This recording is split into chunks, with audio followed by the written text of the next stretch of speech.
Buenos días a todas, a todos. A nombre de la Comisión Estatal de los Derechos Humanos del Estado de Chiapas, les damos la más cordial bienvenida a nuestra plática número 4 de este 2022, la cual está denominada Interpretación de los Instrumentos Internacionales en el Debido Proceso.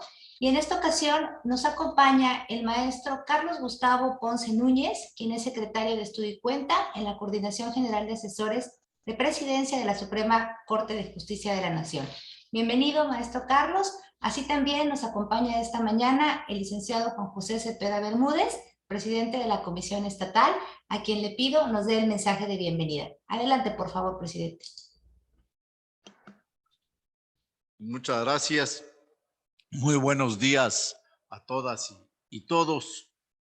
Quiero, en primer lugar, expresarle mi agradecimiento al maestro Carlos Gustavo Ponce Núñez por su generosidad, su desprendimiento de estar con nosotros y dedicarnos este espacio. Sabemos de su carga de trabajo como secretario de Estudio y Cuenta en la Coordinación General de Asesores de la Presidencia de la Suprema Corte de Justicia de la Nación, por lo que apreciamos mucho, maestro, el que disponga usted de este tiempo para compartirnos. Sea usted bienvenido, maestro Ponce. Aprovecho también para agradecer a todos los participantes, a todos los asistentes a esta conferencia, porque su participación continua en estas pláticas nos va a permitir cumplir ya 4 años en este próximo mes de abril de estar trabajando en la promoción y defensa de los derechos humanos. El tema que hoy nos hará a favor de tocar el maestro Ponce se refiere a los instrumentos internacionales en el debido proceso. Por lo tanto, pasa por la obligación que tenemos de observar estándares mínimos consensados mundialmente y de aplicarlos de manera responsable. Ya en la plática, estoy seguro, nos permitirá reflexionar respecto a este sistema procesal que debe ser equilibrado, que permita soluciones y que contribuyan a la consolidación de la paz y el respeto a los derechos humanos. Los instrumentos internacionales son propios de nuestra condición humana, porque pues todos los seres humanos buscamos ese respeto a la dignidad, y son una oportunidad de adecuar las legislaciones internas, las nacionales, las locales, ¿sí?, para tener una guía de actuación de los servidores públicos bajo la luz de los derechos humanos. Un ejemplo es lo que vivimos en la pandemia. Nos ha mostrado la interdependencia que existe entre naciones y que estas se dan dentro de la atención pues a esta internet, se da dentro del marco de los derechos humanos, para garantizar la dignidad, la igualdad, la seguridad de todas y todos en el mundo. Por ello es tan importante consolidar los adelantos que como humanidad hemos alcanzado. No podemos dejar que sigan prevaleciendo las enormes desigualdades que existen, ¿no? Ya les comparto que antes de iniciar la plática, la transmisión, tuve la oportunidad de saludar al maestro Ponce y comentábamos de esos dos Méxicos que tenemos, el México del Norte, el México del Sur, ¿sí?, que nos presentan un reto para superar nuestras desigualdades y alcanzar todos mejores niveles de desarrollo. Y es en este marco de reconocer los derechos humanos como parte fundamental del debido proceso, que es lo que los humaniza, lo que asegura los derechos y libertades de todas y de todos. Uno de esos instrumentos, la Convención Americana, señala al debido proceso como el derecho a la justicia, el derecho de petición, el derecho y principio de igualdad, el derecho de justicia pronta y cumplida, el derecho de legalidad, el principio de inocencia, integrado a nuestra normatividad, ¿no? El derecho de defensa en sí, ¿no? Y dejo hasta aquí mi participación porque ya me estoy alargando mucho, pero le pido a la maestra Elena que nos haga favor de presentar a don Carlos Gustavo Ponce, ¿sí? Deseando a todas y todos que el mes de febrero que está por iniciar mañana sea muy productivo, que extrememos los cuidados personales para protegernos de los efectos de la pandemia que aún continúa y que es de mayor contagio en años pasados. Ahora hay mayor riesgo, así es que la invitación a seguir cuidándonos y que haya mucha salud para todas y para todos. Muchas gracias. Gracias, presidente. Y bueno, me voy a permitir compartir con ustedes parte de la trayectoria de nuestro invitado de esta mañana. Carlos Gustavo Ponce Núñez es licenciado en Derecho por la Universidad Nacional Autónoma de México, máster en Justicia Criminal por la Universidad Carlos III de Madrid y especialista en Interpretación y Motivación de las Decisiones Judiciales por la Universidad de Girona. Cuenta también con estudios de posgrado en Derecho Constitucional e Internacional de los Derechos Humanos por la Universidad Complutense de Madrid y el Instituto de Investigaciones Jurídicas de la UNAM.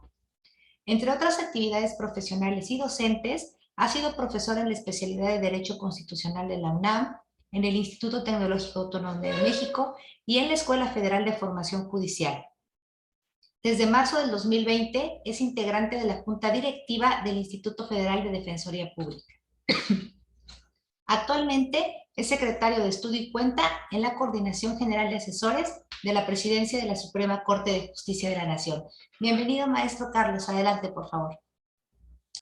Gracias. Bueno, en primer lugar, quiero agradecer la amable invitación que me hicieron para estar aquí el día de hoy en el marco de estas conferencias sobre el debido proceso. Agradezco la amable presentación del presidente Juan José Cepeda y de la maestra Elena, con quien tuve contacto a lo largo de estos días desde que se me hizo la invitación.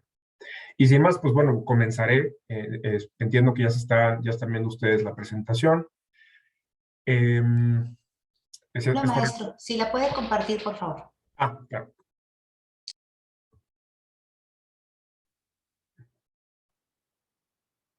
¿Lo ven por ahí? Así es, correcto. Super. Bueno, pues antes de comenzar, y bueno, un saludo a todas y a todos los que nos acompañan. Les voy a pedir que reservemos, digamos, que nos vayamos de corrido de aquí de camino a las 10:30 de la mañana y dejar un espacio de 10-15 minutos para preguntas y respuestas para tratar de abordar la mayor cantidad de temas que tengo preparado para el día de hoy. Y bueno, para, digamos, hacer una presentación inicial, platicando con la maestra Elena, me comentaba que ustedes van a ver en esta serie de conferencias temas específicos sobre el debido proceso. Se me encargó a mí, por decirlo de alguna manera, el venir a hablar sobre técnicas de interpretación de tratados internacionales y sobre todo enfocados al debido proceso. Y bueno, preparando esta presentación, noté que para poder hablar de técnicas de interpretación es necesario hablar un poco sobre qué es interpretar, por qué es importante interpretar en el derecho, para que tengamos, digamos, como operadores jurídicos, que entiendo que ese es el objetivo también de estas pláticas, herramientas analíticas para poder resolver casos concretos, ¿no? Que esa es la función de los operadores jurídicos, ¿no? En el caso quienes nos dedicamos a la administración de la justicia, pues la decisión judicial y en el caso de órganos cuasi jurisdiccionales, como son las comisiones de derechos humanos, pues la emisión de recomendaciones. Que en realidad no hay mucha diferencia entre la función que realiza uno y otro, porque en ambos casos, como veremos, la estructura de la decisión es esencialmente la misma, ¿no? La aplicación del derecho a casos concretos. Y esto, digamos, va a ser importante para poder después entrar al tema de las particularidades que puede haber y en qué medida puede haber particularidades en la interpretación de los instrumentos internacionales de derechos humanos, ¿no? Y cuáles son las reglas interpretativas que debemos observar los operadores jurídicos, tanto en órganos de protección de derechos humanos como en los tribunales, ¿no? Entonces, sin más, voy a dar comienzo a la primera cuestión. Lo primero que me gustaría que tuviéramos como punto de partida es qué significa interpretar, ¿no? Que tengamos un concepto, digamos, es básico de qué significa interpretar. Y yo aquí les propongo que asumamos como una definición inicial del término interpretar, o del verbo interpretar, la siguiente, que es atribuir significado a un texto. Interpretar, en términos generales, no es más que atribuirle significado a algo. En el ámbito del derecho es a un texto normativo. Normalmente en nuestros sistemas del civil el derecho se comunica a través de documentos, a través de textos, y la función del jurista es atribuirle significado a estos textos. Mientras que en el arte, pues es a objetos artísticos, ¿no? Pero digamos, en el ámbito del derecho es atribuir significado. Por supuesto que hay diferentes concepciones de la interpretación, algunas más cerradas, algunas más abiertas. Tengo aquí, por ejemplo, el texto de un profesor, Andrei Marmor, del Reino Unido, que él se adhiere a una corriente un poco más estrecha, digamos, del concepto de interpretación, en donde se dice que interpretar, digamos, solamente se interpreta y donde el significado no es claro, ¿no? Esto presupone que hay ciertos textos normativos que, dada su claridad, la labor del intérprete no es atribuirle significado, sino descubrirlo, encontrarlo, ¿no? Y hay otras visiones, digamos, más formalistas, para algunos incluso más ingenuas, que la labor de interpretación sería cognoscitiva, es decir, de conocimiento. No hay discrecionalidad del intérprete, sino un mero acto un acto científico de descubrir cuál es el significado que encierran los textos normativos. Yo, en lo personal, digamos, les comento estas posturas, porque creo que es válido que cada quien asuma una teoría de la interpretación, pero yo en lo personal no me convencen estas posturas, digamos, por utilizar la terminología de Ricardo Guastini o de Marina Gascón, ingenuas, ¿no? Desde mi punto de vista y en mi práctica profesional lo he advertido así, la función interpretativa tiene un alto grado de discrecionalidad. El intérprete tiene que decidir en cada caso cuál es el significado que se le asigna. Y no hay algo así como significados, digamos, que uno puede palpar o uno puede tocar o uno puede encontrar, digamos, como en realidades ontológicas, digamos, perdón por la redundancia, dentro de los textos normativos. Siempre hay un margen de discrecionalidad. Vamos a ver que esta discrecionalidad no es, digamos, arbitraria, o no es completamente libre, hay reglas, pero, digamos, esta es la visión con la cual yo voy a tratar de, digamos, construir esta plática, ¿no? Entonces, el resultado de la actividad interpretativa no es más que un enunciado interpretativo. ¿Y cuál es, digamos, la estructura básica de los enunciados interpretativos? Pues la siguiente. Uno puede decir que el resultado de la actividad interpretativa no es más que otro enunciado, digamos, que busca explicar el significado de un texto. La disposición o el texto T significa S. Ahora, aún asumiendo este concepto de interpretación, lo cierto es que en el lenguaje jurídico, digamos, en la práctica jurídica, los abogados solemos utilizar a veces a la ligera el término interpretación y con este término hacemos referencia a diferentes cosas, ¿no? Y aquí, por ejemplo, el profesor Guastini, de la Universidad de profesor, que al menos donde yo estudié con él, fue la Universidad de Génova, eh, nos dice que hay al menos 4 ambigüedades que me parece que son muy clarificadoras sobre digamos, qué es lo que queremos decir los juristas cuando decimos que estamos interpretando. La primera ambigüedad, o digamos, la primera confusión conceptual, o no confusión, pero sí, digamos,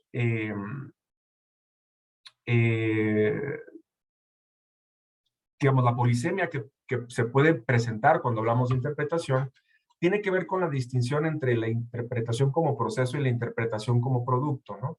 En ocasiones llamamos interpretación al proceso intelectivo, al proceso mental que realiza el intérprete, y en otras ocasiones, por interpretación, nos referimos al resultado de ese proceso intelectivo, es decir, al enunciado interpretativo que resulta de esta actividad. En realidad, para los juristas, desde mi punto de vista, lo relevante no es el proceso interno, el proceso psicológico del intérprete, sino el proceso, digamos, discursivo, el resultado de este proceso de interpretación. Pero es importante tener esta distinción para saber, digamos, a qué nos estamos refiriendo. La segunda ambigüedad que presenta el término interpretación tiene que ver con la interpretación en abstracto y la interpretación en concreto. En ocasiones, cuando hablamos de interpretación, nos referimos a la interpretación de los textos, que sería la interpretación en abstracto, es decir, sin ver el caso concreto, ¿no? Les pongo un ejemplo. Cuando tenemos un caso sobre flagrancia, que me imagino yo que son casos en los que ustedes se enfrentan con mucha regularidad en las comisiones de derechos humanos, o en las defensorías públicas, o en los juzgados de control, lo primero que tenemos que preguntarnos es, para saber si un policía actuó correctamente, lo primero que tenemos que preguntarnos es cuál es el significado de flagrancia.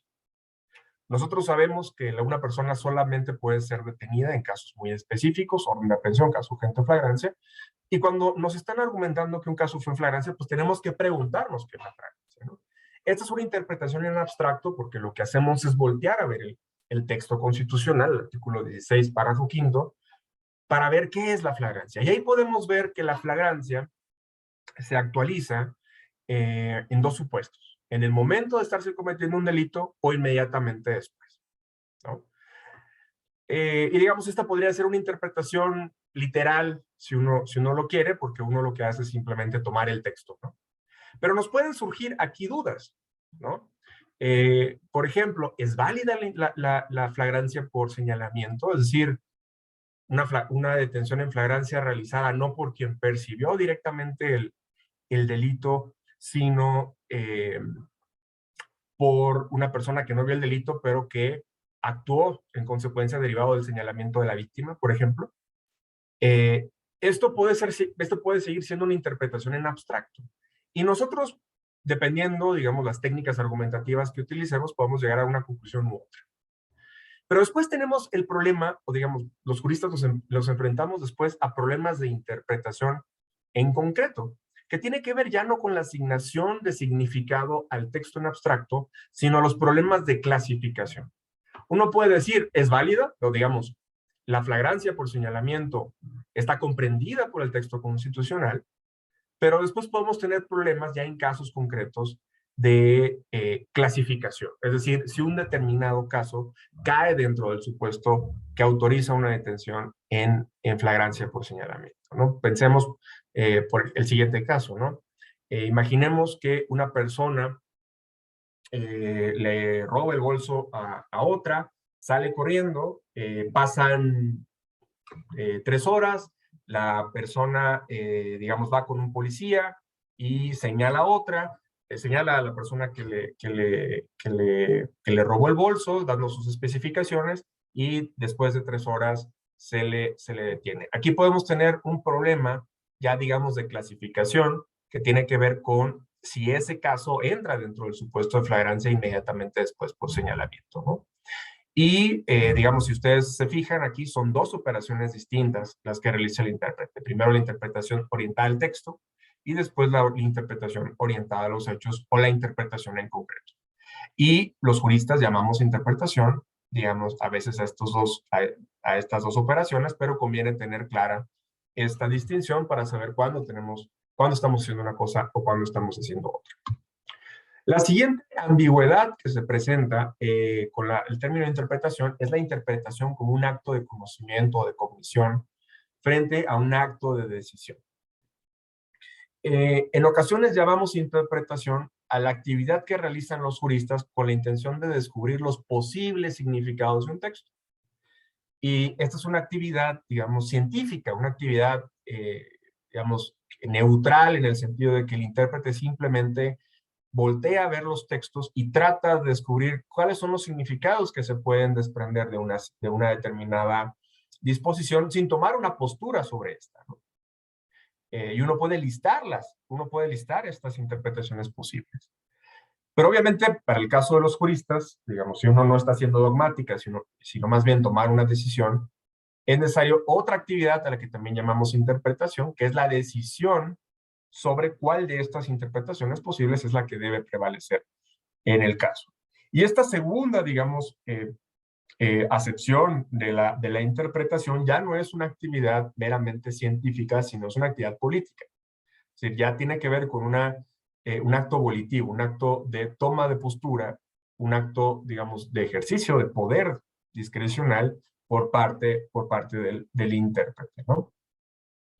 Pero se fijan, son dos actividades distintas. Y finalmente, y me parece que esta distinción también es muy importante, los juristas en ocasiones también llamamos interpretación a cosas que realmente no lo son en sentido estricto. Y eso tiene que ver con la ambigüedad del término interpretación y en sentido estricto frente a una cosa que podemos llamar, siguiendo también a Ricardo Guastini, la construcción jurídica. Como veíamos al inicio, interpretar es atribuir significado a un texto, ¿no?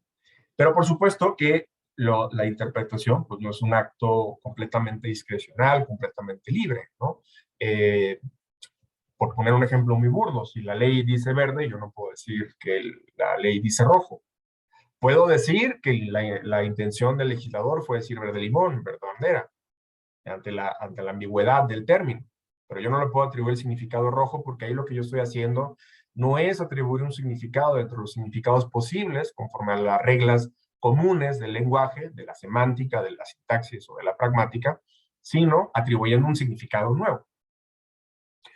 Entonces conviene distinguir entre esa atribución de significado entre las posibilidades reales de un texto normativo y de la construcción jurídica, que realmente es algo que también hacemos los juristas, ¿no? Cuando hacemos construcción jurídica, cuando atribuimos significados nuevos a los textos, o cuando a través de técnicas de argumentación creamos normas jurídicas que no se desprenden de los textos expresos que ha puesto el legislador, el constituyente o quienes elaboran los tratados de derechos humanos, ¿no? ¿Cuál es el caso típico, desde mi punto de vista, de construcción jurídica? Lo vamos a ver más adelante también. Pues el encontrar normas implícitas, ¿no? Por ejemplo, derivar derechos humanos implícitos de la Constitución o de los tratados. Esto ya no es un acto de atribución de significado, sino más bien un acto de construcción jurídica. Vamos a ver que hay muchos casos en los que esto sucede, ¿no? Otro caso clásico de construcción jurídica es la solución de un caso mediante analogía. Sabemos que en materia penal está prohibida la aplicación de una pena por analogía, porque en derecho penal existe una regla de clausura según la cual no existen lagunas normativas ni axiológicas por virtud del principio de lo que no está prohibido está permitido. Pero hay otras materias, por ejemplo, la materia civil, en donde expresamente se admite la existencia de lagunas normativas o axiológicas, ¿no? Es decir, casos que no están expresamente regulados por el legislador o que estándolo tienen una respuesta que es insatisfactoria a juicio del intérprete. Y en estos casos se admite que los jueces o los operadores jurídicos resuelvan los casos aplicando la técnica de la analogía, que la técnica de la analogía en estos supuestos no es una técnica de interpretación, porque lo que se hace no es asignar significado a un texto, sino más bien extender la consecuencia jurídica de una norma que sí se desprende del texto normativo a un supuesto no regular. Esto es una técnica de construcción, no una técnica de atribución de significado.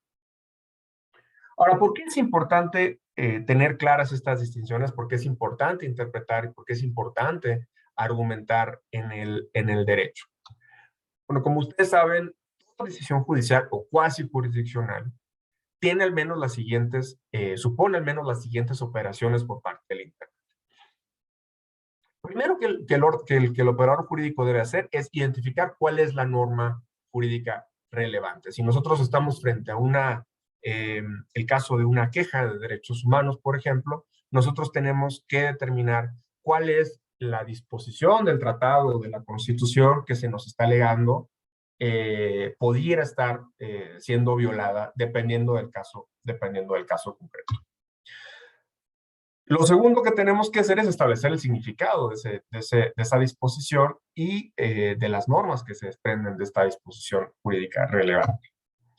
Después tenemos que ver cuáles son los hechos probados.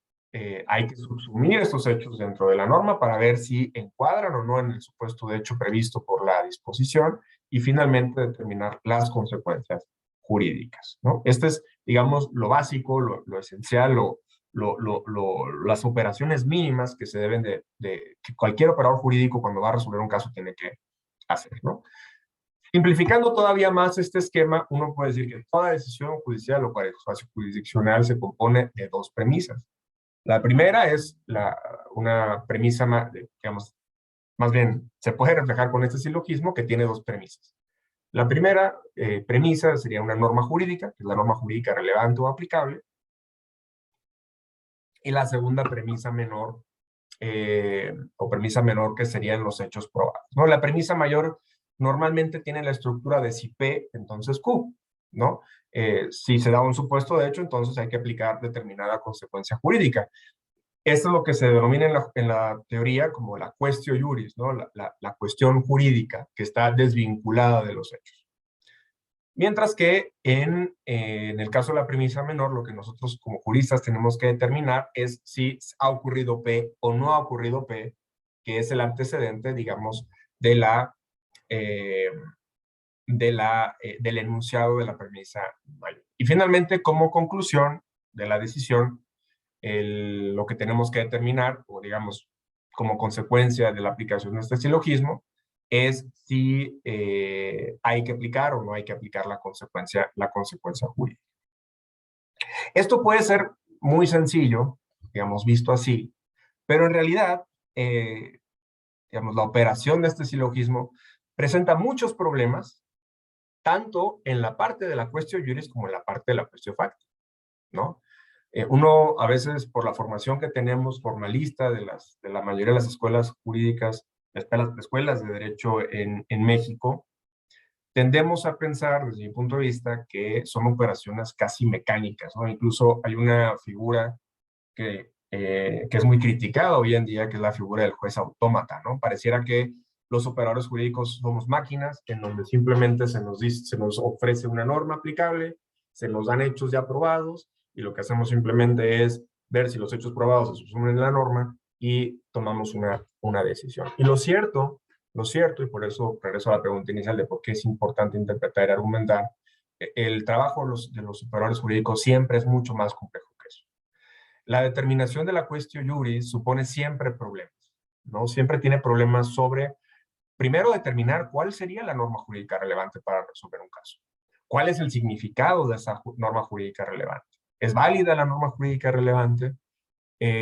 ¿Prevalece esa norma jurídica relevante frente a otra que puede estarnos diciendo lo contrario? Estos son problemas de interpretación y de argumentación en la fase del derecho. Pero también hay muchos problemas que suelen dejarse de lado en la parte de la quaestio facti, en la parte de la acreditación de los hechos, ¿no?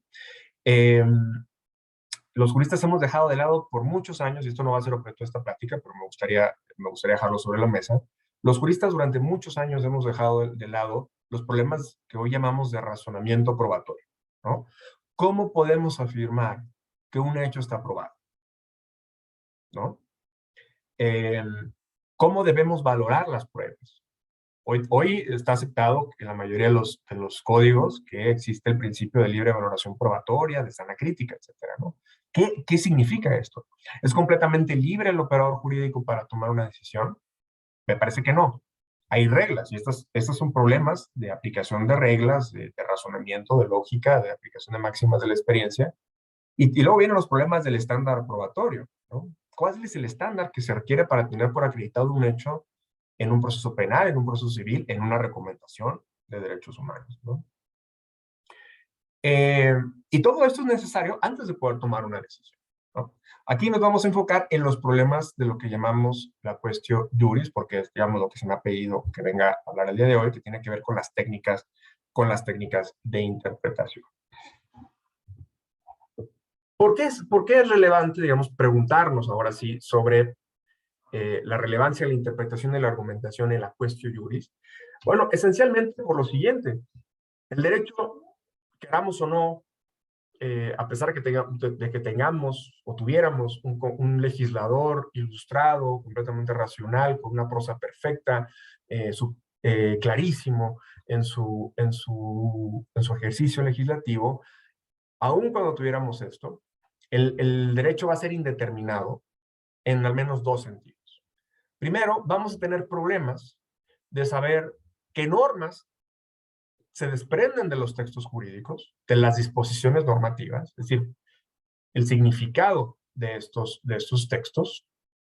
Y en segundo lugar, casi siempre, y eso se llaman problemas, normalmente son problemas de ambigüedad, de no saber qué normas se desprenden de una misma disposición jurídica, de un mismo artículo de la Constitución de un tratado.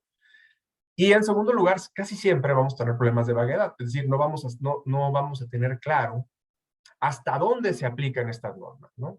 ¿Cuál es su ámbito de aplicación? Utilizando la vieja metáfora de Herbert Latimer Hart, una disposición una norma puede tener casos claros de aplicación, puede tener casos claros en los que no aplica, pero también una zona de penumbra, casos en los que no sabemos si una determinada disposición se aplica o no a un caso. Les pongo algunos ejemplos para que quede más clara esta situación. Ustedes, el artículo 20 de la Constitución, apartado B, fracción octava, dice que toda persona tiene derecho a una defensa adecuada por abogado, ¿no? Todos lo sabemos todos a partir de la reforma constitucional de 2008. Ahora, no tenemos duda de que este es un texto, una disposición que los jueces, los operadores jurídicos, estamos obligados a tomar en consideración a la hora de resolver un caso que tiene que ver con defensa. De eso no hay duda. Ese texto forma parte del derecho positivo vigente y hay que tomarlo en consideración. Ahora, eso no nos resuelve todos los problemas. Por ejemplo, ¿significa el hecho de que haya un derecho a una defensa adecuada? ¿Significa que el abogado tiene que ser diligente? ¿Se desprende esta norma del artículo 20, apartado B, fracción octava? ¿Significa entonces que los jueces tienen la obligación constitucional, no legal, porque esto evidentemente lo marca así el Código Nacional, pero a nivel constitucional existe la obligación de que los jueces verifiquen que los jueces se han comportado de manera diligente y tienen la obligación de reparar el derecho a una defensa cuando el abogado ha sido negligente? Esto ha sido algo que la Corte, digamos, ha evolucionado, por ejemplo, en su criterio, ¿no? Originalmente se pensaba que el derecho a una defensa adecuada únicamente implicaba el derecho a una defensa técnica, que la persona contara con un abogado defensor que tuviera título de licenciado en Derecho. Y se decía que los jueces no debían intervenir porque eso era parte de la libertad de la defensa, no debían intervenir en el ejercicio de la defensa, ¿no? Si el abogado decide ser pasivo, bueno, pues esa es decisión del abogado y eso puede dar lugar a responsabilidades civiles o administrativas, dependiendo si es un abogado privado o público, ¿no? Pero la Corte, por ejemplo, ha ido evolucionando en esta concepción del derecho a la defensa y hoy afirma que del texto constitucional no solamente se desprende una defensa formal, sino también una defensa material. Y esto significa que el abogado público o privado sí debe ser diligente. Esto en abstracto, ¿no? Pero fíjense ustedes que a pesar de que tomemos la decisión, o digamos, aceptemos la argumentación de la Corte sobre el alcance del derecho a la defensa, todavía podemos tener problemas de interpretación o de clasificación, ¿no? De interpretación en concreto. Aún asumiendo que la defensa implica el derecho a un defensor diligente, ¿significa esto que si mi defensor no interpone recurso de apelación contra la sentencia condenatoria, entonces se me viola el derecho? Esto es un problema también, digamos, de vaguedad de la norma, ¿no? No sabemos, en principio, no está claro hasta dónde llegaría el concepto de defensa diligente, ¿no? O defensa material. Y ahí el intérprete tiene que tomar una decisión. Les pongo otro ejemplo. El artículo 4, este me gusta mucho porque creo que evidencia muy bien por qué los textos no se aplican, sino hay que interpretarlos. El artículo 4 de la Constitución dice que el hombre y la mujer y el hombre son iguales ante la ley. Aquí podemos tener algunas dudas antes de aplicar el texto. La primera ¿es un enunciado descriptivo o normativo? ¿La Constitución quiere describir la realidad o quiere, digamos, regularla? ¿Quiere prescribirla? ¿Quiere decir cómo debe ser? Claro que no tiene sentido interpretar este artículo como una descripción.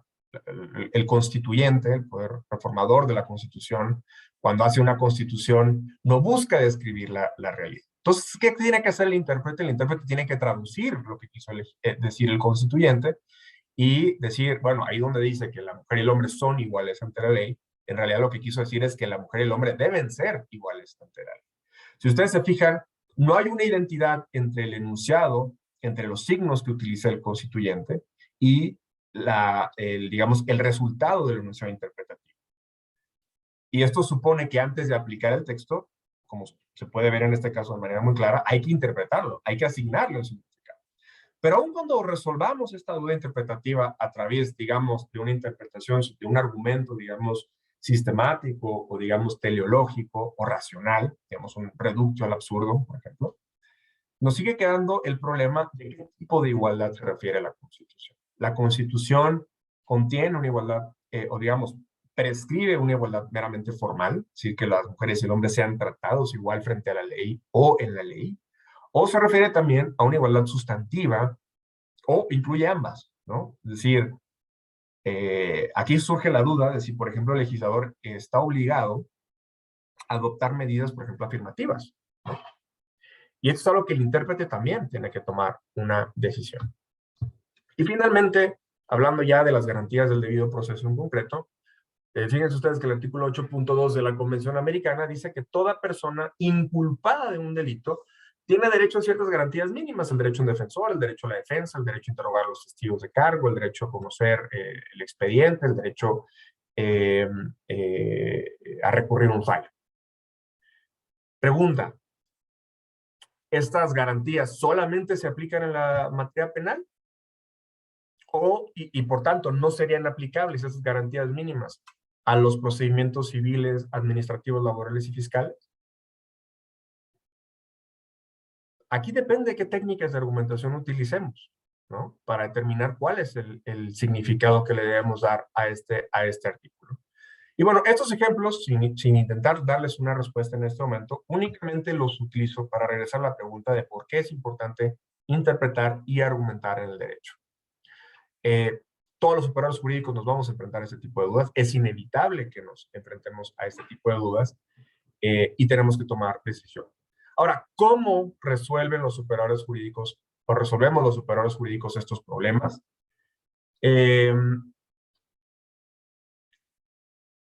Bueno, aquí les pongo una síntesis de por qué es importante. Bueno, ¿por qué es importante? Porque entre las disposiciones normativas y las normas no siempre hay identidad. Uno tiene que traducir o interpretar los textos. Antes de poder aplicar una disposición normativa, hay que decidir el significado de un texto, pero además en los sistemas democráticos y garantistas, es muy importante, me parece, no basta con decidir, no basta con que el operador jurídico o el juez diga, este significado es el que me gusta. El juez tiene que razonar y argumentar, porque esto es parte del deber de motivación, ¿no? El juez o el operador jurídico tiene que darnos razones de por qué una interpretación debe prevalecer frente a otra. Y esto no es más que una labor de argumentación. ¿Y cómo argumentan los jueces o cómo argumentamos los juristas una determinada interpretación, que una interpretación debe prevalecer frente a otra? Y bueno, aquí existen técnicas de interpretación, digamos, que son comunes, son tradicionales, yo diría que son transversales, todos los ordenamientos, prácticamente todos los ordenamientos jurídicos. Y ojo, aquí no me estoy refiriendo a las reglas de interpretación, sino a las técnicas de interpretación. Es decir, qué argumentos podemos usar los juristas o solemos usar los juristas para atribuir significado. Y hay tres grandes apartados o conjuntos de técnicas interpretativas. La primera tiene que ver con la selección de normas. Cuando tenemos duda de si, por ejemplo, la defensa adecuada implica una defensa diligente o no la implica, que es un problema de ambigüedad, qué normas se desprende del artículo 20 de la Constitución, podemos utilizar alguno de estos técnicas, ¿no? El argumento literal, que tiene que ver con el uso corriente de las palabras, el cual, en el caso de la Constitución o de los tratados internacionales, casi siempre es insuficiente, porque los términos usados por el constituyente y quienes elaboran los tratados, por la propia naturaleza de los derechos, suelen ser vagos, suelen ser indeterminados, y normalmente hay que acudir a otros argumentos interpretativos. Podemos ir al argumento intencional, originalista, que tiene que ver con cuál fue la intención de quien elaboró el texto. Puede ser el constituyente, puede ser los trabajos preparatorios de la celebración de un tratado internacional o los trabajos legislativos. Digamos que a veces es cuestionable que en el caso de los derechos sea lo mejor, ¿no? Hay un debate, por ejemplo, en Estados Unidos muy interesante sobre si en la interpretación constitucional debemos adoptar una posición originalista y ver qué es lo que decían los padres fundadores cuando adoptaron las enmiendas de la Constitución, o si debemos adoptar una postura evolucionista, ¿no? Una interpretación que adopte, o digamos que tome en consideración la evolución de los tiempos, ¿no? Pero bueno, no es per se inválido también optar por una interpretación originalista cuando tenemos duda del significado de un texto. Podemos también adoptar argumentos teleológicos, es decir, ver cuál es la finalidad de la ley o de la norma, más allá de la intención del legislador, atendiendo, digamos, al tipo de instrumento. En el caso de los derechos humanos, se suele utilizar mucho el argumento del efecto útil, ¿no? Ustedes seguramente están familiarizados, que tiene que ver con tratar de interpretar los textos de manera que cumplan su objetivo. El objetivo de los tratados internacionales de derechos humanos, como ya decía el presidente hace un momento, es pues garantizar la dignidad humana, ¿no?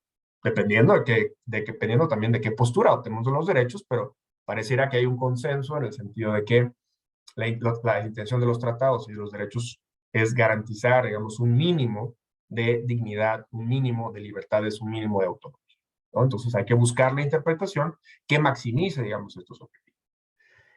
También está el argumento sistemático, por donde tenemos duda, podemos acudir a otras normas para ver cuál es la más coherente, digamos, dentro del sistema.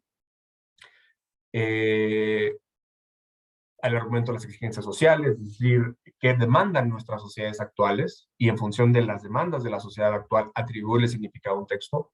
O el argumento de la razonabilidad o reducción al absurdo, es decir, que de adoptar una determinada interpretación, llegaríamos a un resultado que no es deseable, que es absurdo, y por lo tanto no debemos adoptar esa norma.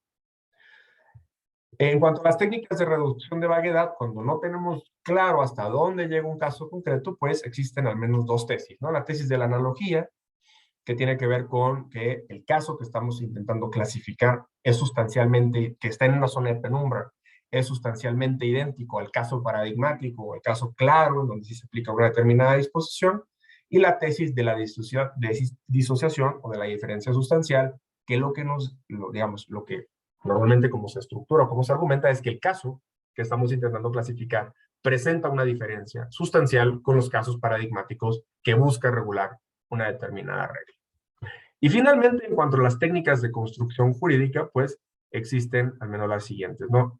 La construcción de lagunas. Yo aquí comparto quienes sostienen que las lagunas no son inherentes o, digamos, no se pueden descubrir dentro del ordenamiento, sino que son producto de la interpretación. Decir que algo no está regulado supone un ejercicio previo de interpretación del intérprete del ordenamiento en su conjunto.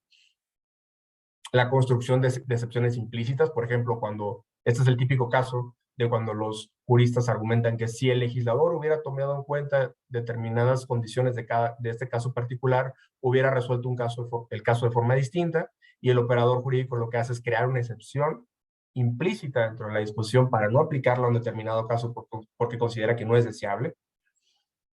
o sería irrazonable aplicar una determinada consecuencia jurídica a un determinado caso, aunque prima facie pudiera estar comprendido dentro de la norma. La construcción de normas implícitas y la concreción de los principios, ¿no? ¿Por qué la concreción de los principios es una técnica de construcción? Porque normalmente cuando concretamos principios, por ejemplo, el principio de igualdad o libertad, lo que hacemos es crear ciertas normas jurídicas más concretas a partir de un trabajo de argumentación. Y bueno, voy a tratar de ir un poco más rápido porque ya se nos está acabando el tiempo. Entrar al tema de los derechos. Es importante distinguir entre técnicas de interpretación, que son estas que acabamos de mencionar, y las reglas de interpretación. En ocasiones, los instrumentos normativos nos dicen qué técnicas de interpretación podemos usar y cuáles no podemos usar como operadores. Por ejemplo, el artículo, el artículo 14 de la Constitución prohíbe la analogía en materia penal, ¿no? Entonces, el constituyente nos está vedando una técnica de construcción jurídica. Nos dicen, no puedes crear una pena que no se desprenda directamente de los textos normativos. Un ejemplo de una regla de interpretación es el artículo 31 de la Convención de Viena. Nos dice cómo deben interpretarse los tratados internacionales de derechos humanos, incluyendo la Convención Americana de Derechos Humanos, ¿no? Que nos dice que un tratado debe interpretarse de buena fe, conforme al sentido corriente, que debe atribuirse a los términos, es decir, a la interpretación literal, en el contexto de esto, es decir, la interpretación sistemática, y teniendo en cuenta su objeto de fin, es decir, la interpretación teleológica, ¿no? Nos dice que estas son las técnicas a las que debemos acudir.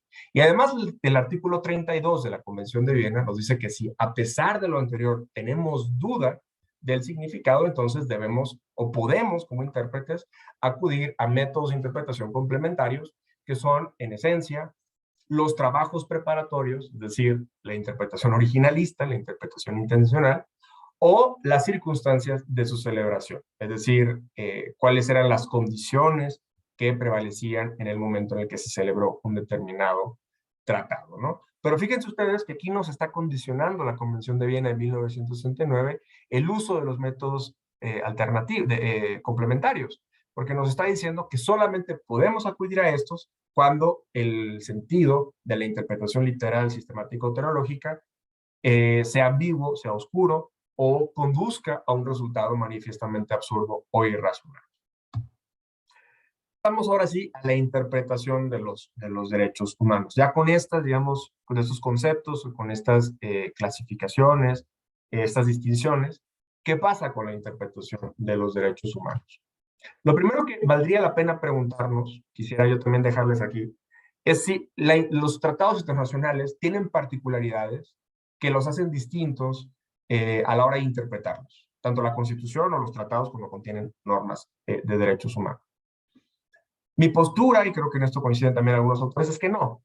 Ontológicamente, es decir, cualitativamente, los textos que contienen derechos humanos, ya sean Constitución o tratados, no son sustancialmente o, digamos, inherentemente diferentes a las leyes ordinarias, a otros textos normativos, es más, a un reglamento. Las diferencias pueden ser cuantitativas en el sentido de que es verdad que los textos constitucionales, por lo general, suelen hacer referencia con mayor, habitualidad a valores, que son los valores que encierran los derechos, a cuestiones que uno podría calificar como morales, y suelen estar redactadas de manera vaga o de manera ambigua por su propia naturaleza, ¿no? ¿Por qué? Porque los textos buscan también encerrar o, digamos, reconocer la pluralidad ideológica que puede haber en una determinada comunidad, y por eso es difícil a veces establecer reglas muy concretas sobre casos muy particulares. Y por eso suelen estar redactados en formas de principio, ¿no? Es decir, como mandato, dice algún autor, como Robert Alexi, como mandatos de optimización que exigen que algo se realice en la mayor medida de lo posible. Pero esto lo podemos encontrar también en una ley. No es raro que las leyes también contengan principios. Muchas leyes contienen principios de interpretación, principios de aplicación de la propia ley y términos vagos. Entonces, estas distinciones no justifican que los tratados internacionales y la Constitución se tengan que interpretar de una manera distinta. Solamente que cuantitativamente, es decir, normalmente en los textos internacionales y la Constitución encontramos determinadas características que no siempre encontramos en Andrés. ¿Y esto qué significa? Bueno, para interpretar la Constitución en los tratados podemos utilizar cualquiera de los métodos de interpretación que hemos mencionado. No hay nada que a priori nos excluya, por ejemplo, utilizar la interpretación literal. No hay nada que a priori nos prohíba utilizar técnicas de construcción jurídica, ¿no? Ojo, esto estoy diciendo a priori, pero sí que es importante considerar que tanto la Constitución como los tratados tienen reglas especiales de interpretación. Y estas son las que debemos observar como operadores jurídicos cuando tengamos dudas o cuando tengamos problemas frente a la ambigüedad de los textos. ¿Y qué reglas de interpretación son las que debemos atender? Bueno, en el caso de la Convención Americana, fíjense ustedes, la Corte Interamericana lo ha señalado, se debe interpretar en principio conforme al artículo 31 y 32 de la Convención de Viena, que es la que ya hemos mencionado, ¿no? Es un tratado, la Convención Americana. Y cuando tenemos duda de la interpretación de este tratado, pues debemos aplicar las reglas de interpretación de los tratados, que veíamos es la buena fe, el sentido corriente de las palabras, el objeto y fin del tratado y el contexto de las normas de los tratados, ¿no? ¿Y qué decíamos en cuanto a la regla de interpretación complementaria? Que solamente debemos ir a los trabajos preparatorios o al contexto en el que se celebró el tratado cuando tengamos duda del significado, una vez aplicando esos otros métodos de interpretación, o el resultado conduzca, o el resultado sea manifiestamente absurdo, ¿no? Y fíjense ustedes que la Corte Interamericana lo ha usado en casos ni más ni menos que para determinar qué significa el término concepción del artículo 4 de la Convención. Caso que ustedes seguramente conocen, que es el caso de Artade Murillo, el caso de fecundación in vitro. La Corte Interamericana tenía la duda de cuándo comienza la vida para efectos de la protección que ofrece el artículo 4 de la Convención. Porque el artículo 4 dice generalmente a partir de la concepción. Ahora, la duda es, ¿a qué se refiere concepción? La concepción es desde la fecundación, es decir, desde que el esperma fecunda el óvulo, o es a partir de que el óvulo fecundado se inserta en el útero, que es otra postura, digamos, incluso científica. ¿Qué hizo la Corte para adscribirle un significado al término concepción? Pues utilizó los métodos de interpretación de buena fe, interpretación literal, interpretación sistemática e interpretación teleológica, y a partir de esto concluyó la Corte, que son argumentos interpretativos, que la concepción es a partir de que el óvulo se inserta en el útero, de tal suerte que no están amparados por el artículo 4 de la concepción de la Convención los óvulos meramente fecundados. Eso no es vida para efectos del artículo 4 y por lo tanto no está per se prohibido la fecundación in vitro, en la cual suelen perderse embriones, ¿no? Pero además, también me parece muy importante, la Convención tiene reglas especiales de interpretación. Es el artículo 29 de la Convención Americana, que contiene el principio de interpretación pro persona. ¿Qué dice el artículo 29 de la Convención? El artículo 29 dice, usted intérprete, no me interprete ninguna disposición de la Convención en el sentido de acotar o restringir los derechos de la propia Convención. Uno, los derechos que están contenidos en otras leyes de los estados parte o en otras convenciones de las que sean parte los estados, los derechos que deriven de la forma democrática representativa de gobierno y la Declaración Americana de Derechos y Deberes del Hombre y otros instrumentos de naturaleza similar. Y fíjense ustedes que la Corte Interamericana ha utilizado este principio de interpretación pro persona normalmente para ampliar el significado literal de las disposiciones, ¿no? Y les pongo un ejemplo muy claro, no tiene que ver con el proceso, pero me parece muy ejemplificativo. El artículo 21 de la Convención Americana protege el derecho a la propiedad privada. El artículo 21 está pensado para la propiedad de un individuo, ¿no? A los derechos de propiedad de un individuo, a los derechos reales que un individuo puede tener sobre sus cosas. Pero ¿qué pasa con la propiedad colectiva que normalmente tienen los pueblos y las comunidades indígenas sobre tierras ancestrales? ¿Qué pasa con el derecho a la consulta previa? ¿Está amparado por el artículo 21 de la Convención o no? Esa es una duda interpretativa.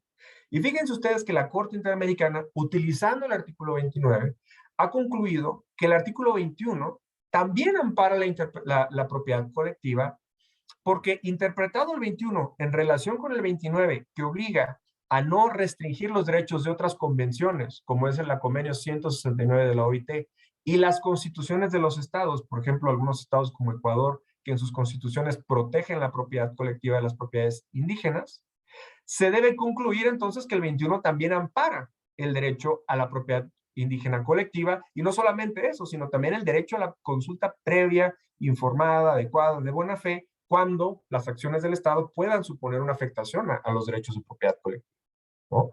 Fíjense cómo el artículo 29 nos sirve, o lo ha servido a la Corte también como un argumento para ampliar el significado de los textos normativos. Y también lo ha usado, en el caso del debido proceso, para entender, por ejemplo, que las garantías mínimas del debido proceso del artículo 8.2 no solamente aplican al procedimiento penal, sino también a otros procedimientos del Estado, judiciales o no judiciales, que puedan afectar los derechos de las personas, civiles, administrativos, fiscales o laborales, mutatis mutandi, dice la Corte Interamericana, en lo que les sean, digamos, aplicables, ¿no?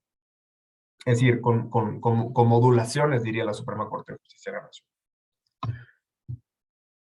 La Constitución también tiene técnicas de interpretación, reglas de interpretación, la interpretación conforme, la interpretación pro persona, y los principios de universalidad, interdependencia, indivisibilidad y progresividad, que ustedes también ya conocen, que son reglas de interpretación, es decir, argumentos que forzosamente debe usar el intérprete cuando tenga duda del significado de los textos normativos, ¿no?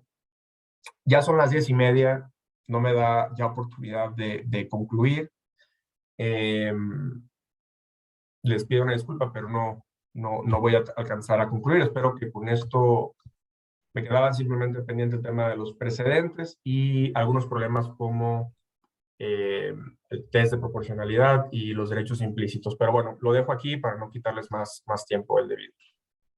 Maestro, si gusta, podemos extender unos minutos más para que pueda concluir en algunos puntos que quiera hacer énfasis. Podemos hacerlo 10 minutos más para poder cerrar. ¿Ok? Sí. Si no tienen problema, adelante. Sí. Adelante, por favor. Bueno, gracias. Sobre la interpretación conforme, porque sí me interesa mucho dejar claras algunas distinciones. ¿Qué es la interpretación conforme que establece el artículo 1 constitucional? Lo que mandata la Constitución es que el contenido de un derecho humano se establezca en función de lo que establece no solamente la Constitución, sino también los tratados internacionales de derechos humanos. Muchas veces, o casi siempre, los derechos humanos están tan regulados tanto en la Constitución como en los tratados, el mismo derecho, pero con diferentes alcances. Entonces, ¿qué nos dice el principio de interpretación conforme? Que hay que ver los dos. Pensemos en el derecho al debido proceso. El artículo 8.2 de la Convención Americana, por ejemplo, dice que toda persona condenada de un delito tiene derecho a recurrir el fallo condenatorio. Es el artículo 8.2H de la Convención. En la Constitución mexicana no tenemos un derecho similar. No hay un derecho fundamental expreso a recurrir el fallo condenatorio, a una segunda instancia, al recurso de apelación. ¿Significa esto entonces que no debemos reconocer el derecho a recurrir el fallo como una parte esencial del debido proceso? Pues no, porque el principio de interpretación conforme nos obliga a tomar en consideración el alcance de este derecho en función de lo que establecen los tratados. El Pacto Internacional de Derechos Civiles y Políticos también consagra una norma similar, ¿no? El derecho a interrogar a los testigos de cargo, por ejemplo, que no estaba en la Constitución anterior, ahora ya lo tenemos como parte del principio de contradicción, también es una regla que debemos observar.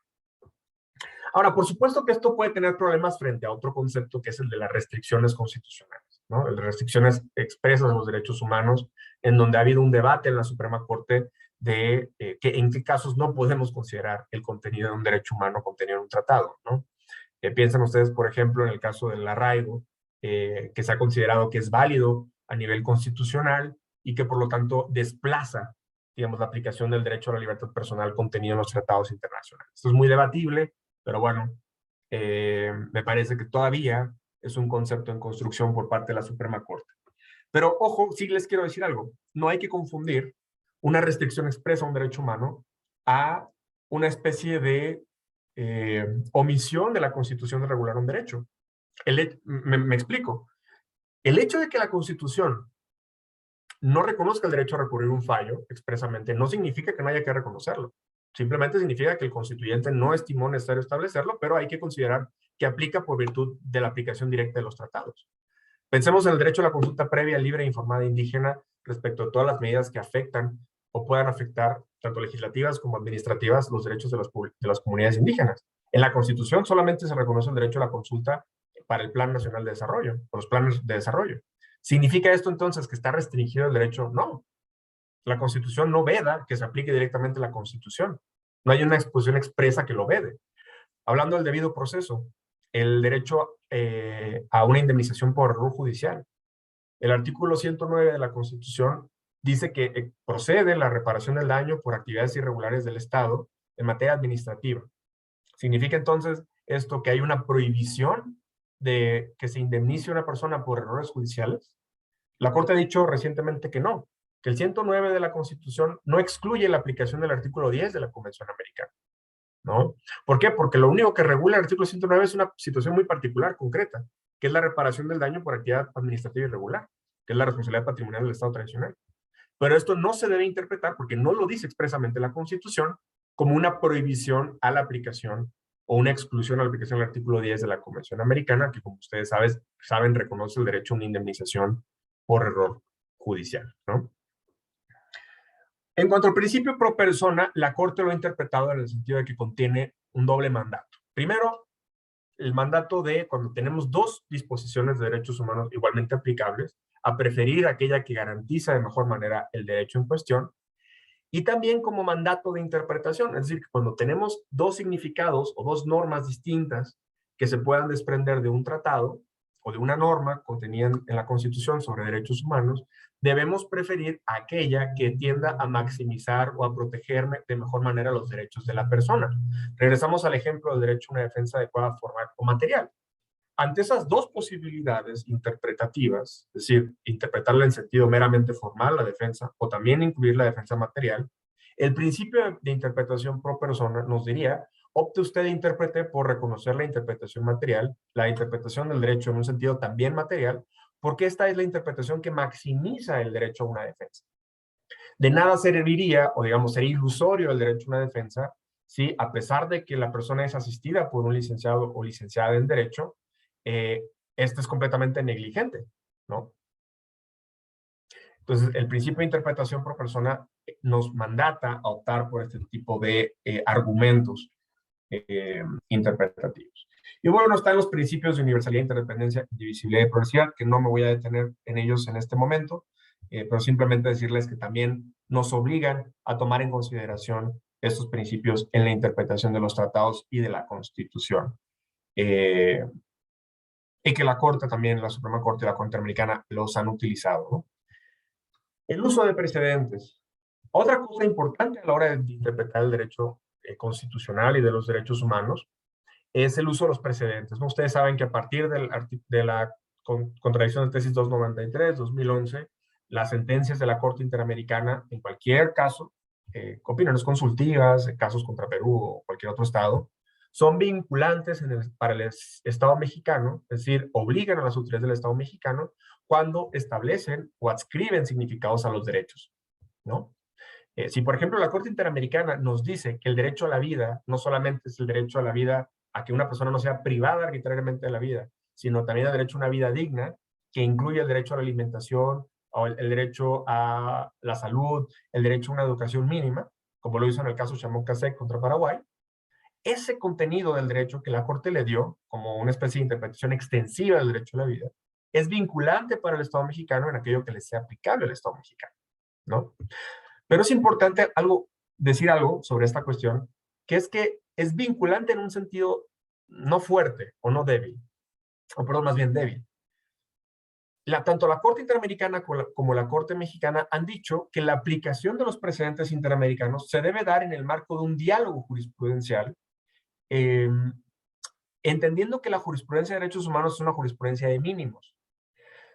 Si nosotros podemos, como jueces, operadores jurídicos, comisiones de derechos humanos, etcétera, encontrar una interpretación de los tratados que sea más protectora que la que ha asumido la Corte Interamericana, no estamos impedidos de hacerlo. Podemos optar por esa interpretación, porque es una jurisprudencia de mínimos, ¿no? Ahora, claro, ¿qué es más protector en un caso concreto? Depende de la argumentación. Y esto me parece que es muy valioso incluso para la Corte Interamericana, Porque si la Corte Interamericana se toma en serio el diálogo jurisprudencial, el día de mañana podría tomar en consideración la jurisprudencia nacional o los criterios de los organismos de derechos humanos nacionales para la construcción de su propia jurisprudencia. Y les pongo un ejemplo. La Corte Mexicana va mucho más avanzada en algunos temas que la Corte Interamericana sobre temas de derechos. Y hay temas polémicos, pero que me parece que son de avanzada. Por ejemplo, el reconocimiento del derecho de las mujeres a interrumpir el embarazo en las primeras etapas de la gestación, ¿no? Eso es lo que no se reconoció en el sistema interamericano. Eso significa que los jueces mexicanos están obligados a no reconocer este derecho. No. La Corte, los jueces, incluso las comisiones, pueden ir hacia adelante, ¿no? Y reconocer estos derechos. Y esto puede servir, insisto, en el marco de un diálogo jurisprudencial interamericano para robustecer lo que se conoce como el jus común en Latinoamérica. Entonces es una jurisprudencia de mínimos. Y bueno, problemas específicos sobre los tratados. Interpretación de los tratados, interpretación de los derechos. La primera es, ¿siempre debemos aplicar un test de proporcionalidad para determinar el contenido de un derecho humano? Yo aquí simplemente voy a decir, porque ya me acabé mis 6 minutos otra vez, no todos los derechos son principios, no todos los derechos están formulados en forma de principios, y no todos los derechos por esa razón siempre se tienen que someter a un test de proporcionalidad. De hecho, si ustedes se fijan en la jurisprudencia de la Corte Mexicana y de la Corte Interamericana, las garantías penales que forman parte del debido proceso no suelen ser ponderadas. Yo no he visto nunca un caso en donde el derecho a la defensa se pondere frente a los derechos de la víctima, por ejemplo, ¿no? Uno no pondera si es viable darle un derecho a un defensor a alguien frente al derecho a la víctima a obtener la verdad, ¿no? O a la celeridad del juicio, ¿no? La presunción de inocencia puede ser discutible, pero yo nunca he visto que se pondere la presunción de inocencia frente a los derechos de la víctima, ¿no? La víctima puede tener derecho constitucional a la verdad y a que se sentencie al responsable, y a lo mejor desde un cierto punto de vista pudiera esto exigir que el estándar de prueba se atenúe, ¿no? Que no sea más allá de toda duda razonable. Pero el estándar de más allá de todo razonable deriva del principio de presunción de inocencia, y yo no he visto hasta ahora que se pondere, ¿no? Entonces, creo que queda abierta una discusión ahí de si debemos siempre ponderar, pero al menos en el caso de las garantías del debido proceso, me parece que dada su especificidad y la forma en la que están reguladas como reglas, no es conveniente. No es conveniente someterlas a ponderación porque corremos incluso el riesgo que las garantías del debido proceso se empiecen a diluir si las sometemos a un test de proporcionalidad que normalmente queda sujeta a cierta discrecionalidad del intérprete. Y si finalmente sobre derechos implícitos, sí se puede argumentar derechos implícitos, aunque no tengamos cláusula expresa en la Constitución.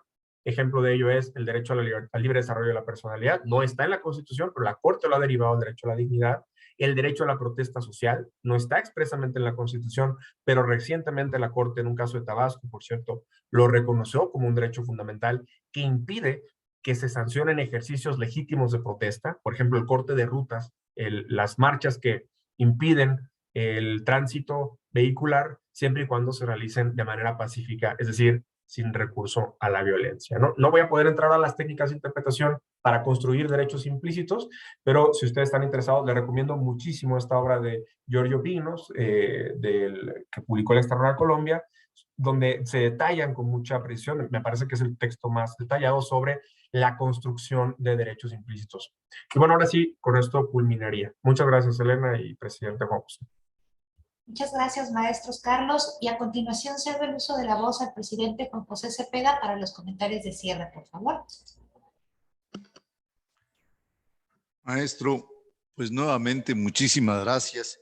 Quiero reconocer la importancia de combinar la academia con la experiencia, sus estudios con la experiencia. La verdad, nos ha dado una conferencia extraordinaria. Yo creo que muy clara, muy llena de contenidos que a la vez nos generan muchas preguntas, muchos temas que yo creo que quisiéramos todos tener otra hora o 2 horas para poder dialogar con usted, porque además lo ha hecho de una manera muy profesional, muy ordenada.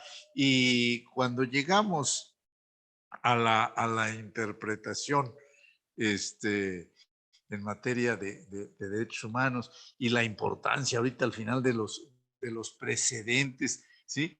Yo creo que ya traíamos esa inquietud de llegar, y qué bueno que nos dio estos otros 10 minutos que nos permitieron entrar a la materia de derechos humanos. Yo le agradezco muchísimo. No quiero hacer ninguna pregunta porque tengo muchas, de veras, hice muchas anotaciones, porque pues como se trata de la materia de interpretación, pues uno también hace su análisis y le surgen dudas, ¿no? Entonces, yo lo voy a dejar así con mi agradecimiento muy sincero, profundo, y con la invitación a que podamos tener, si su agenda lo permite, yo le pediría a la maestra Elena que considere alguna próxima oportunidad de que volvamos a tener la oportunidad de contar con usted, y que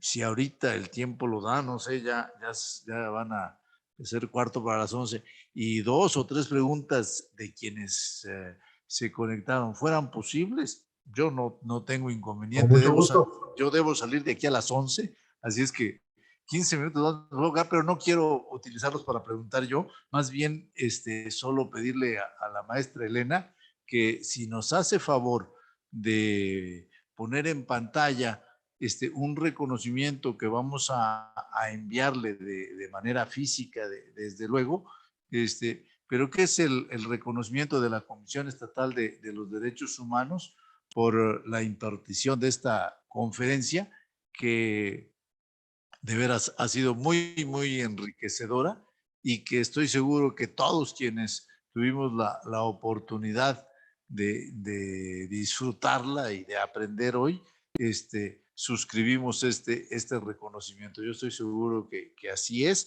y le dejo, maestra Elena, para que si todavía da tiempo, no sé, yo estoy hablando por mi agenda, no la de usted, perdón, también maestro Ponce. No, con gusto. Si hay una o dos preguntas, y si no, pues compartir el correo del maestro Ponce o fijar una nueva fecha. Yo tampoco tengo inconveniente. De veras valoro muchísimo esta oportunidad que tuvimos de disfrutar de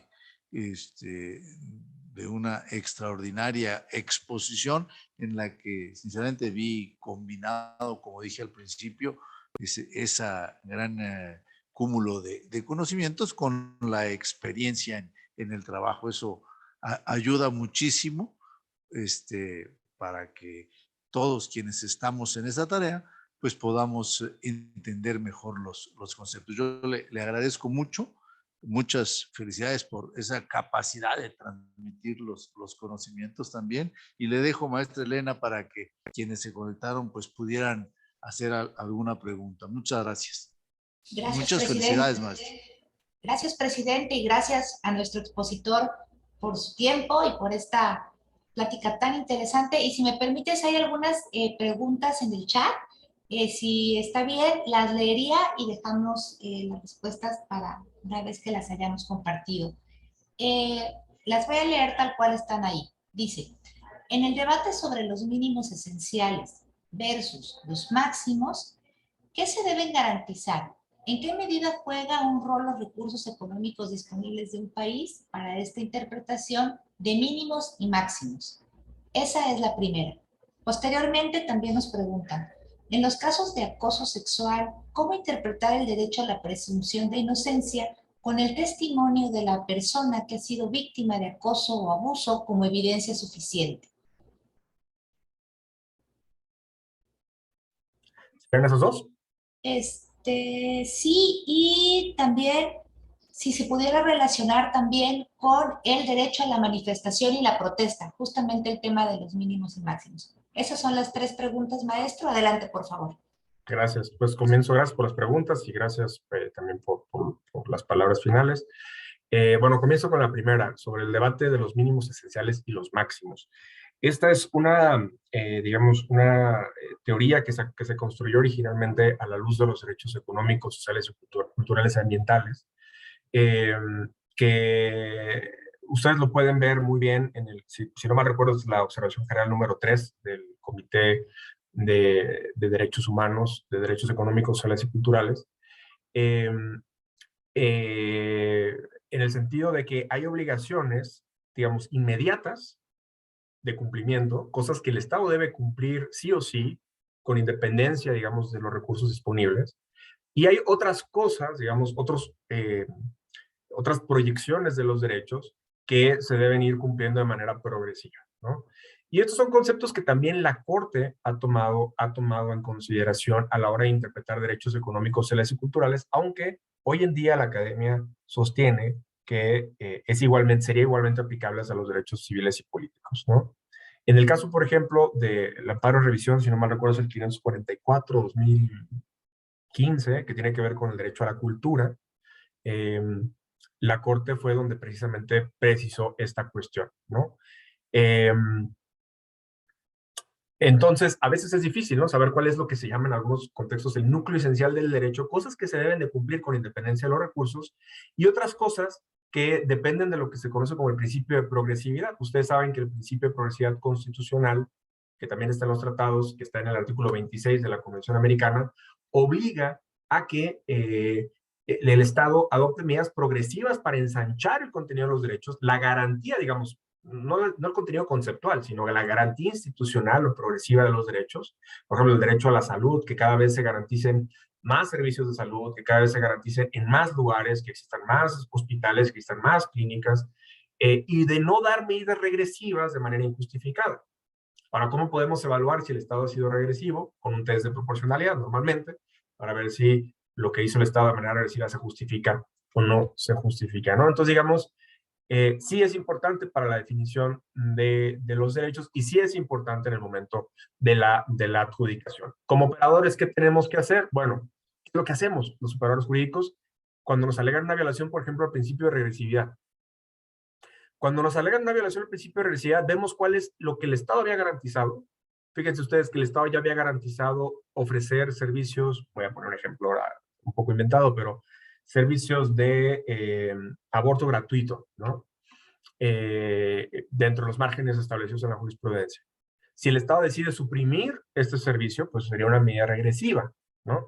Ahora, ¿significa esto que el Estado viola el derecho a la salud, por ejemplo? Pues dependerá de los recursos disponibles y de las justificaciones que dé el Estado para decir que había que adoptar esa medida regresiva, ¿no?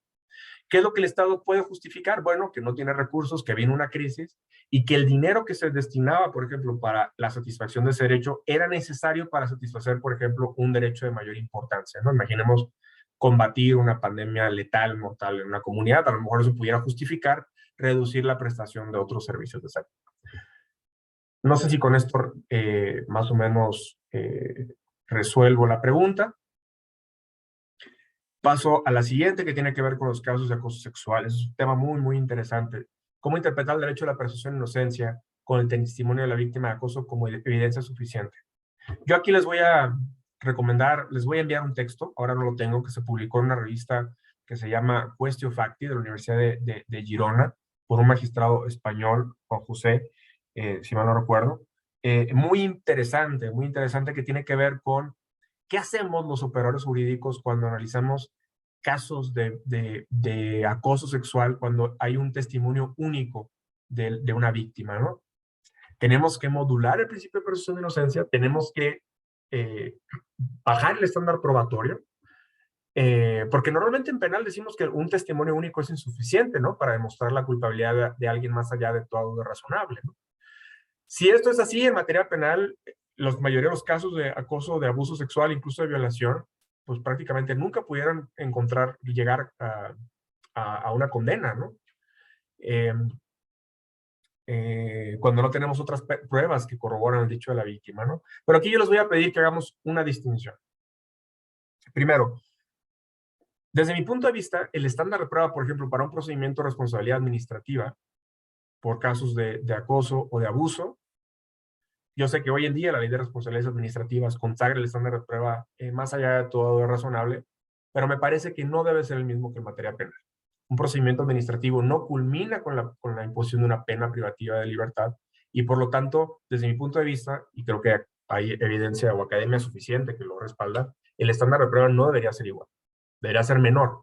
Quizá algo parecido al estándar de prueba clara y convincente, que sería algo así como el 75% de probabilidad de que el hecho se haya cometido o no, pero no un 90 o 99 como se pide en materia penal, utilizando, digamos, esa analogía de porcentaje, ¿no? Esa es una primera cuestión. ¿Y esto qué nos permitiría? Esto nos permitiría flexibilizar el estándar de prueba y permitir que una persona, que el testimonio de la víctima sea suficiente, aunque no existan unas otras pruebas que lo corroboren. Ahora, ojo, esto no significa, y esto lo explica muy bien el magistrado en su texto, eso no significa que se tenga que creer ciegamente a la víctima. No significa que se tenga que creer ciegamente a la víctima. El testimonio de la víctima tiene que ser analizado, y esto es un problema no del derecho, de la cuestión juris, sino de la cuestión facto. El testimonio de la víctima tiene que ser analizado críticamente a la luz de los criterios de valoración racional de la prueba. ¿Qué significa esto? Que tenemos que utilizar las máximas de la experiencia, que tenemos que utilizar, digamos, los criterios de la lógica para analizar si el testimonio es creíble. El hecho de que una persona manifieste algo no significa que tengamos que inferir en automático que es verdad. Ahora, ¿qué cosas podemos ver para ver si ese testimonio es cierto o es falso? Pues podemos ver, por ejemplo, la coherencia interna del relato. ¿Qué tanto se ha contradicho la víctima con ciertos matices? No podemos tampoco exigirle una precisión exacta entre sus primeras declaraciones y las últimas, ¿no? ¿Existe evidencia que contradiga expresamente el dicho de la víctima o no? ¿Es inverosímil, completamente inverosímil o irreal el relato? ¿Existen motivos para mentir debidamente acreditados en el procedimiento? Esas son cosas que desde mi punto de vista pueden ser analizadas a la hora de evaluar si el testimonio es suficiente a la luz del criterio de más allá de todo razonable, incluso en la materia penal. Se suele pensar mucho que se requiere prueba periférica, por ejemplo, que se requieren pruebas psicológicas o dictámenes psicológicos clínicos que demuestren un daño psicológico en la víctima. Y si no hay un daño psicológico en la víctima, entonces el testimonio no es creíble. Viendo algunos casos concretos reales, yo no estaría tan seguro. Primero, porque no todos los casos de acoso sexual dejan lesiones psicológicas, ¿no? Y segundo, porque tampoco es el hecho que una persona tenga un daño psicológico, que manifieste un estrés postraumático o manifieste una ansiedad generalizada, no sabemos si realmente derivó de ese acto, de un acto de acoso, ¿no? O sea, tampoco es concluyente que ese sea el motivo. Entonces, yo creo que más bien tendríamos que transitar a un esquema en donde tengamos mayores elementos, seamos más críticos con la valoración racional del testimonio en sí mismo en estos casos, ¿no? Entonces, insisto, pienso que sí puede ser suficiente un testimonio único mientras no se contradiga con otras pruebas que se hayan ofrecido dentro de un procedimiento. Y digamos que hay elementos que periféricamente lo corroboren, pero no necesariamente dictámenes médicos, sino más bien otras circunstancias. Por ejemplo, un testigo que haya dicho que efectivamente vio a la víctima entrar en el lugar en donde dice que entró, o algún video que no sea directo, etcétera, ¿no? Pero eso pudiera reforzar el tema de la credibilidad del testimonio. Y paso por último al tema el derecho a la protesta. Este fue un derecho que se reconoció recientemente, si no mal recuerdo, en la acción de inconstitucionalidad 91/2019, precisamente como un derecho implícito en la Constitución que deriva, hago una acotación, ¿cómo podemos nosotros derivar derechos implícitos? Dice yo opino, desde lo alto o desde lo bajo normalmente, ¿no? Desde lo alto, cuando un derecho más genérico, digamos, obliga a reconocer un derecho implícito para satisfacer este derecho más amplio, ¿no? Por ejemplo, en Estados Unidos, del derecho a la libertad, se desprende un derecho a la libertad, que es el right to privacy, y del right to privacy se desprende el derecho a abortar, ¿no? No está expresamente en la Constitución, pero es el camino lógico que hace la Corte. En México, la Corte ha derivado del derecho a la dignidad, que también es un derecho implícito en la Constitución, el derecho al libre desarrollo de la personalidad. ¿Por qué? Porque sin autonomía, que es el libre desarrollo de la personalidad, no es posible la dignidad humana, ¿no? Digamos, esto es como una especie de argumentación a fortiori, ¿no? Pero también puede ser desde lo bajo. Nosotros podemos observar los derechos que están efectivamente reconocidos y a partir de ellos inferir que existe otro, que es el caso del derecho a la protesta. La Constitución mexicana y los tratados reconocen la libertad de expresión, reconocen el derecho de reunión, reconocen los derechos políticos, reconocen el derecho de huelga y reconocen incluso el derecho a protestar por escrito de manera educada y sin faltar al respeto, ¿no? ¿Qué dijo la Corte? Bueno, de todo esto se infiere que nuestra Constitución reconoce un derecho a protestar, como dice algún autor, Roberto Gargarella, el primer derecho, ¿no? Sin el derecho a la protesta, el resto de nuestros derechos pueden estar desprotegidos, sobre todo de aquellas personas que a través de vías institucionales no encuentran respuesta a sus reclamos. En una sociedad democrática es obligado, es necesario reconocer que las personas tienen derecho a protestar pacíficamente. En un Estado constitucional, dice la Corte, no es válido recurrir a la violencia. Pero la violencia la tenemos que interpretar de una manera, digamos, acotada en el caso del derecho a la protesta. ¿Qué es lo que se prohíbe? Bueno, recurrir a la violencia física, ¿no? A una violencia moral extrema, como las amenazas. Pero se puede, por ejemplo, perturbar el tráfico. ¿Se puede, por ejemplo, perturbar las actividades cotidianas? Pues sí, esto es necesario aceptarlo en una sociedad democrática, dice la Corte. El derecho a la protesta autoriza a que podamos nosotros, dentro de ciertos márgenes, afectar las actividades sociales cotidianas, siempre que lo hagamos de manera pacífica con la intención de manifestar un reclamo social, ¿no? ¿Y esto qué significa? Bueno, que no se puede sancionar penalmente el ejercicio de este derecho, porque es un derecho fundamental, ¿no? En el caso que les pongo es el caso que se llama la Ley Garrote, que seguramente ustedes recordarán, en donde se sancionaba a quienes interrumpieran el tráfico o por cualquier medio impidieran la realización de obras públicas y privadas. Y esto la Corte dijo, esto indirectamente sanciona este derecho a la protesta y por lo tanto es inconstitucional, ¿no? Ahora, esto no significa que el Estado no pueda disolver una manifestación, por ejemplo, mediante el uso a la fuerza proporcional, ¿no? Si, por ejemplo, se está impidiendo que trabaje un hospital, pues a lo mejor el Estado, y es urgente que ese hospital trabaje porque está en riesgo la vida de las personas, el Estado puede utilizar la fuerza, pues para esto no lo dice la Corte, pero lo dice el voto del ministro Arturo Saldívar, el Estado pudiera utilizar la fuerza proporcional para mover la protesta, que funcione, que se alcance el objetivo legítimo, que sería la operación del hospital, pero no tiene que utilizar la pena, ¿no? No tiene que meter en la cárcel a los protestantes, ¿no? Salvo, por supuesto, que los protestantes entonces sí recurran a la violencia y desobedezcan a la autoridad, etc. Eso ya sería otro delito, ¿no? Me preguntan sobre el precedente. No, es la acción de inconstitucionalidad 91-2019. Entonces, ahora sí, ya con esto, si no, creo que ya con esto concluyo las 3 preguntas. Les agradezco mucho otra vez la invitación y por supuesto queda a la orden cuando quieran para otra plática sobre esto u otros temas. Gracias. Muchísimas gracias, maestro Carlos Ponce. De verdad, le agradecemos infinitamente su disposición, su amabilidad por aceptar estar con todas y todos nosotros esta mañana. Ha sido muy enriquecedora y sin duda, pues creo que quienes escuchamos esta mañana nos quedamos con muchas dudas, ganas de volverle a escuchar y ojalá que pues después de esta pandemia nos permita tenerlo de manera presencial y hacer algunas otras actividades, invitando a quienes esta mañana han estado con nosotros a través de esta plataforma. Reiterarles a todas, a todos la invitación para la próxima plática, que en esta ocasión va a ser martes 8, porque pues el lunes no vamos a tener, pero están todas y todos cordialmente invitados para dar continuidad a estos temas que en el marco del debido proceso hemos iniciado en enero de 2022. Nuevamente, muchísimas gracias, maestro, y a todas, todos que tengan un excelente inicio de semana. Muchas gracias. Gracias, buen día. Hasta luego.